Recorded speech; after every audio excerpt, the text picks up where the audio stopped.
I chose my topic of legalizing marijuana today not because I smoke, but because many people have huge misconceptions about it, and I would like to inform and persuade them otherwise. So what is the difference between a drunk and a stoner at a stop sign? The drunk guy runs it and the stoner waits for it to turn green.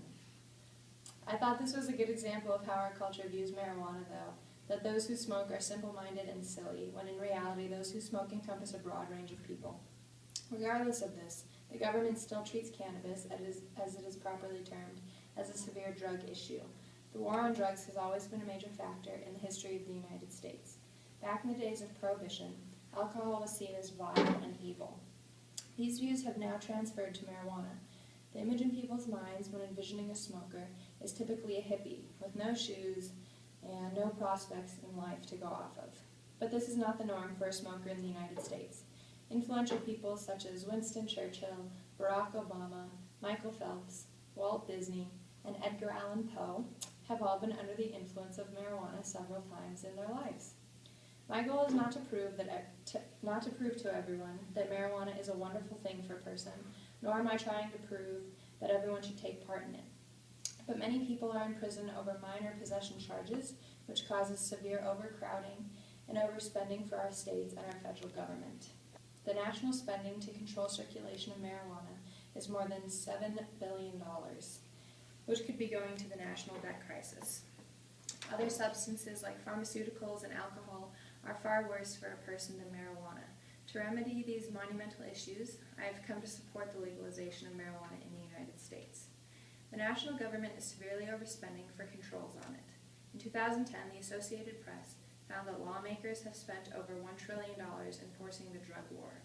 These actions have quadrupled the prison population since 1980. Since 1970, more than 21 million Americans have been arrested for violating marijuana laws. 12.7% of state inmates are incarcerated for marijuana possession. That is more than 33,000 inmates on a state level in prison solely for marijuana use. $7.7 billion could be saved every year by the federal government, which is annually being spent in expenses of prohibition. That just means that our government could fight the severe debt we are faced with, but not by pouring money into the failing system, which is the war on drugs. Now that you've heard some of the facts about marijuana, I'd like to address the problematic social factors that go along with those numbers. Social factors keep the drug a taboo in the eyes of the public, but overall it's safer than alcohol consumption. Marijuana is used by many because it aids in pain control and mental stability. The reason so many individuals are being arrested for possession is because it is a beneficial supplement. Although it is still a foreign substance to the body, Co-Ed Magazine's health issue showed that it can aid in slowing the growth of cancer in the lungs and brain. Marijuana works to stop the neurological effects and muscle spasms that come from many fatal diseases. When it comes to substance abuse in the United States, we've become pros at using prescription drugs and alcohol for every ailment. We medicate for everything from seasonal depression to high blood pressure. These drugs are far more harmful than cannabis, though. Prescription drugs can lead to addiction and overdosing.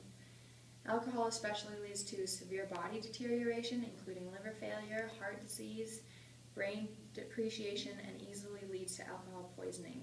Marijuana is scientifically impossible to overdose on and would require a person to smoke the equivalent of their body weight for this to occur. Physical factors are often the only thing that our society addresses when talking about marijuana, but there are heavy social consequences associated with the substance. Only 10% of the amount of cannabis being grown is actually recorded in dispensaries. This means that about 90% of it is on the black market. Since so many people in the United States use it, as we addressed earlier, it creates a dangerous setting for consumption. Just like in the days of alcohol prohibition, there are illegal vendors that lace it with truly harmful substances like methamphetamines and Oxycontin. If it were left in its normal form without having interference from middlemen, it would keep the material much safer to use. Since the problems associated with marijuana have now been addressed, I'd like to present the ways that these major issues can be fixed. Legalizing it isn't the quick fix to help these problems. It lies within changing attitudes. The legalization of this drug will significantly help in the lowering of the governmental spending associated with it. If our country were able to harness the worth of marijuana, we could benefit greatly from its taxation. To do so, people need to know that smoking is similar to any other stimulants you put in your body. People will always make poor choices regardless of if they are consuming mass amounts of caffeine, alcohol, or anything like that. If we can communicate that it is not as taboo as everyone makes it out to be, the level of rebellion associated with using it will decrease. And lastly, being open-minded and recognizing the span of issues that could be fixed with acceptance of the substance will help change the attitudes of those making the laws. So an incredible amount of Americans smoke marijuana for medical reasons, mental health necessities, and a variety of other personal benefits. To legalize it would help keep our prisons from severe overcrowding, would help the national debt, and would keep the material safer when ingested. So although some things in culture are taboo now, they are often the things that can help our country grow for the future.